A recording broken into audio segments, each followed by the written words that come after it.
Bonjour à tous, merci de nous retrouver sur Angers Télé pour cette nouvelle semaine d'information. Voici les titres.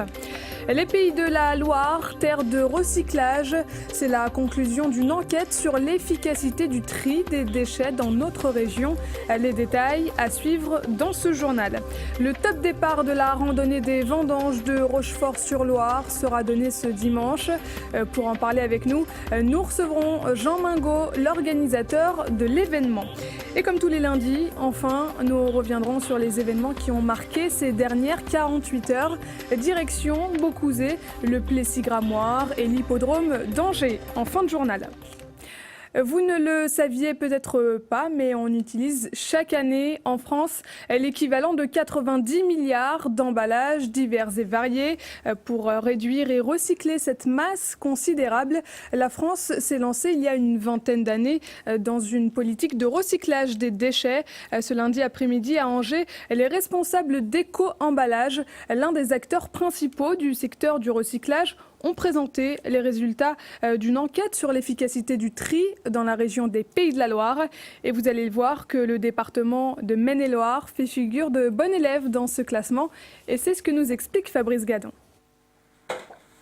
L'an dernier, les habitants du Maine-et-Loire ont été de bons élèves en matière de tri des déchets ménagers. Si l'on se réfère aux chiffres nationaux, notre département a en effet figuré dans le haut du tableau avec près de 62 kilos recyclés par habitant. Et si vous aimez vraiment les statistiques, sachez que cela représente l'équivalent de 46 856 tonnes d'emballage qui ont ainsi pu retrouver une nouvelle vie. Alors qu'en France, on constate plutôt une stabilisation depuis quelque temps. Le taux de recyclage progresse très peu. En Maine-et-Loire, on a une progression de pratiquement 3% entre 2011 et 2012, ce qui est vraiment quelque chose de bien. Alors, différentes explications. Je pense que les collectivités locales sont particulièrement dynamiques et essayent de travailler sur beaucoup de chantiers pour améliorer le tri. Je pense que les gens sont sensibilisés également. Et en plus, on a des équipements qui deviennent de plus en plus performants. Dans notre département l'an dernier, plus de 30 000 tonnes de verre et de bocaux ont été recyclés. Un chiffre impressionnant, mais qui pourrait cependant être encore plus conséquent, puisqu'on estime qu'en France, entre 20 et 30% des bouteilles échappent encore au recyclage. Une bouteille en verre qui est jetée par l'habitant dans les ordures ménagères, ça coûte en moyenne 170 € la tonne à la collectivité locale pour la traiter avec les ordures ménagères, alors que si elle est mise dans le bac vert, donc sur la voie publique en règle générale, ça coûte 50 € la tonne. En 20 ans, l'industrie du recyclage est devenue un poids lourd de l'économie, puisqu'elle emploie en France 28 000 personnes directement et 120 000 indirectement. Au chapitre politique de cette édition, notez qu'après le ralliement la semaine dernière du MoDem à Christophe Béchu pour les prochaines élections municipales d'Angers, ce sont cette fois les militants angevins d'Europe Écologie Les Verts qui ont approuvé à une large majorité le principe d'une liste commune avec Frédéric Béat, le maire sortant, et ce dès le premier tour du scrutin. Ils sont en effet 74% à avoir privilégié cette hypothèse contre 22 qui s'étaient prononcés pour une liste autonome. À noter que 4% de ces militants étaient, eux, favorables à un accord avec Jean-Luc Rottureau. Comme chaque lundi, nous proposons de revenir 48 heures en arrière pour revivre les événements qui ont marqué ce week-end. Hélène Chaplet vous emmène à Beaucouzé et au Plessis-Gramoire. Mais avant cela, direction l'hippodrome d'Angers. Il y avait la queue ce dimanche pour faire un baptême de pilotage à l'hippodrome d'Angers. À 16h30, 260 personnes avaient déjà leur ticket pour monter à bord de l'un de ces petits bolides et faire plusieurs tours de piste. Une initiative que l'on doit à l'association Méningite France. Alors cette journée, c'est de pouvoir faire connaître l'association, surtout aussi de faire partager les passions de l'automobile, que les personnes qui ont des vieilles voitures, qui sont fiers de les montrer au public, de faire partager aussi les familles de rouler dans des voitures de prestige comme des véhicules anciens, qui est une passion qu'on a aussi à titre personnel, qui nous permet indirectement de faire de l'information sur les méningites, une maladie qui touche au moins 2 personnes par jour en France. L'objectif de la journée était également de récolter des fonds pour financer représenter un emploi. 32 000 € sont nécessaires pour amortir ce poste au sein de l'association. Pour à nouveau augmenter la cagnotte, un bal folk est organisé dimanche prochain à Rezé-sur-Loire en présence d'Odile Hervé-Bazin. On reste sur la route avec cette initiative de la Casim 49. Samedi après-midi au village moto de Beaucouzé, l'association a organisé ses portes ouvertes. L'occasion de proposer aux motards qu'ils souhaitent 10 séances de formation pour apprendre par exemple à bien gérer les virages, les obstacles ou le freinage d'urgence. Des notions qui ne peuvent s'acquérir que par la pratique et qui peuvent parfois sauver des vies. Un tiers des accidents mortels de motards se produisent en virage. C'est-à-dire qu'on a une vitesse qui est mal estimée. Et puis, on ne réagit pas forcément comme il faut. On freine peut-être trop tard ou on ne freine pas comme il faut. Du coup, ça entraîne la moto et on chute. Donc, c'est vrai que le but du jeu, c'est de pouvoir réduire ces chiffres-là au maximum. Il est encore possible de s'inscrire à ces séances de formation. Rendez-vous sur le site internet suivant www.casim49.fr. Enfin, la 29e édition de la Fête du Pain organisée cette année au Plessis-Grammoire a de nouveau attiré les foules. Plusieurs milliers de visiteurs se sont succédés ce dimanche pour venir découvrir ce qui se fait de mieux en matière de chocolat, de pièces montées et de création artistique. En compétition, 230 boulangers-pâtissiers du Maine-et-Loire avec en ligne de mire le titre de Talmelier d'or. Déjà, c'est une satisfaction personnelle en tant que boulanger, mais pour le client, c'est aussi une valorisation de son boulanger, de sa boulangère, puisque les boulangères prennent part aussi à la notation et au concours. Donc c'est vraiment une valorisation de la boulangerie du village ou de la ville. Et c'est surtout aussi une hausse de chiffre d'affaires, puisque c'est une notoriété. Un marché d'automne était exceptionnellement organisé en parallèle avec une dizaine de producteurs locaux et 5 associations caritatives. Bref, tous les ingrédients ont été réunis pour faire de ce dimanche une belle fête communale. La manifestation avait été annulée l'an dernier en raison d'une météo trop capricieuse. Cette fois-ci, le ciel a été plus clément et le succès a été au rendez-vous.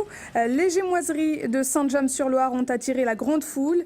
Comme vous pouvez le voir sur ces images de Laurent Perry, les organisateurs estiment qu'environ 10 000 curieux avaient fait le déplacement sur les bords de Loire, le Petit Anjou et le bateau d'Éric Lenné qui a notamment traversé l'Atlantique à la rame ont été deux des nombreuses attractions de ces gémoiseries 2013. Du sport pour continuer avec la Coupe Davis, alors que l'Arena Loire s'est portée candidate à l'organisation de la compétition. Les responsables du site poursuivent leur campagne et ce, en compagnie de Nicolas Mahut. Ce dernier était d'ailleurs en visite ce lundi matin à l'Arena Loire. Vous savez peut-être que le joueur de tennis et l'ambassadeur de la ville de Trélazé, le Beaucouzéen, va jouer de son influence pour que les Bleus puissent affronter l'Australie au début de l'année 2014. Au micro d'Angers Télé, Nicolas Mahut nous explique comment il compte s'y prendre pour convaincre la Fédération française de tennis. En les faisant venir ici, en montrant que l'Arena de Loire est un super bel outil et que tout le monde attend, qu'il y a une vraie envie de la part de tous les gens de venir assister à ce spectacle. Et puis après, moi, bien entendu, étant sur Paris, à Roland-Garros, pouvoir essayer de parler directement aux personnes à la fédération qui vont, eux, décider du choix de la ville. Je ferai le maximum pour pouvoir donner la possibilité aux Trélaséens et aux Angevins de profiter de cette belle épreuve. On a une particularité à Trélazé, c'est que on ne se compare pas, on s'auto-évalue, donc je ne vais pas vous dire que les autres sites sont plus mauvais, ils ont chacun des atouts à faire valoir. On est confiant parce que vraiment notre salle correspond aux besoins d'un premier tour de Coupe Davis.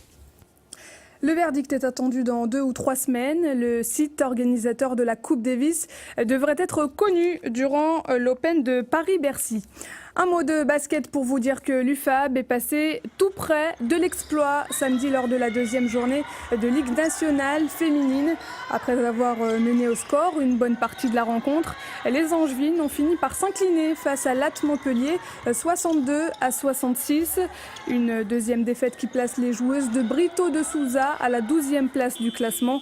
Et c'est sur le parquet de Saint-Sever que les Angevines tenteront de décrocher leur première victoire de la saison. Le week-end prochain sera marqué par la traditionnelle randonnée des Vendanges de Rochefort-sur-Loire. Pour cette 18e édition, 2 parcours sont au programme. Un circuit de marche à pied et de VTT. L'organisateur de l'événement est à mes côtés pour nous en parler. Jean Mingot, bonjour. Bonjour madame. Alors, est-ce que concrètement vous pourriez nous dire comment va se dérouler cette 18e édition ? Alors, la 18e édition de la randonnée des Vendanges qui a lieu dimanche prochain 20 octobre comme vous nous l'avez dit. Alors les parcours démarreront tous de la salle des sports de Rochefort-sur-Loire, la salle Jean Fouillet qui se trouve à la sortie de Rochefort en direction de Chalonnes-sur-Loire. Les inscriptions ont lieu dès 8h le matin. Alors pour ce qui est de la marche, nous vous proposons 3 circuits, 8, 14 et 20 km. Alors les départs sont libres de 8h à 14h30. Sur les parcours, il y a des points de ravitaillement. Alors les ravitaillements, vous aurez du chocolat, vous aurez aussi du pain d'épices, vous aurez de l'eau, du jus de fruits et aussi de la bornache, le vin nouveau. Alors, vous pouvez, le coût de la manifestation, vous avez une inscription qui est de 3,50 € qui vous donne droit à faire l'un, le deuxième, le troisième ou les 3 parcours si vous le voulez. Jean, à quoi sert cette manifestation ? Quel est son objectif ? Alors l'objectif de la manifestation, puisqu'elle est organisée par la section gymnastique de Rochefort-sur-Loire dont je suis le président, comme toute association, elle a besoin de finances. Parce que la gymnastique est très consommatrice d'agrès qui coûtent cher et tout. Et de plus, il faut des moniteurs. Donc nous avons lancé, il y a 17 ans maintenant, puisque ça sera la 18e cette année, une randonnée des Vendanges pour faire rentrer des fonds dans la... Jean, qu'est-ce que recherchent les participants à cette randonnée, d'après vous ? Je pense que les participants recherchent de sortir dans la nature. Et puis on a quand même la chance, Rochefort-sur-Loire, entre Loire et Layon, de nombreux coteaux, a un atout naturel très important, un cadre, disons, naturel assez exceptionnel, puisque du haut des coteaux qui dominent la Loire, vous allez voir depuis les tours d'Angers, la tour Saint-Aubin, le château, la confluence de la Maine et de la Loire, jusqu'à Chalonnes. Et si vous retournez, notamment du Moulin-Guérin, sur les hauts de Saint-Aubin, vous verrez toutes les Mauches et la colline des Gardes et beaucoup de clochers. Donc on a vraiment un espace naturel très important. Alors je crois que les gens viennent pour prendre une bouffée d'air pur, voir les vignes, puisque c'est quand même les parcours se déroulent dans les vignes. Alors dans les vignes, les gens vont trouver des grappes de raisin bien dorées, d'autres qui vont être commencés attaqués par le botrytis, ce champignon qui va faire les grands moelleux. De Rochefort est un grand pourvoyeur. Jean, quel est le public visé par cette manifestation ? Alors, le public visé, ce sont les randonneurs piétonniers et aussi les randonneurs à VTT. Alors, les gens qui font des VTT sont globalement plus jeunes, c'est une autre génération que les marcheurs. Et pour les VTT, suivant la force des mollets, on propose 3 circuits de 20, 40, 50 km. Alors là, ils peuvent démarrer, s'inscrire de 8h à 10h. Et Jean, combien de participants vous attendez pour cette 18e édition maintenant ? Alors, en 2011, où ça avait été une très bonne année, nous ne parlerons pas de 2012, puisque même si on l'avait maintenu, comme beaucoup de manifestations avaient été annulées à cause de l'eau, nous avions eu 3000 personnes. On avait eu 2200 marcheurs, 800 et quelques VTT et 200 cyclos. La météo s'annonce pas très sympa. La pluie devrait également participer à cette randonnée. Qu'à cela tienne, on prend ses bottes et on y va ? On prend ses bottes et on y va. Et à Rochefort, il y a un microclimat. Alors, il ne devrait pas avoir de problème. Le soleil, et puis il y aura la bornache pour égayer les cœurs. Jean Mingot, merci. Merci bien. Vous pourrez retrouver davantage d'informations sur le site internet de la ville qui s'affiche en bas de votre écran. Voilà, c'est la fin de cette édition. Merci de l'avoir suivi. On se retrouve demain pour une nouvelle édition de l'information sur Angers Télé.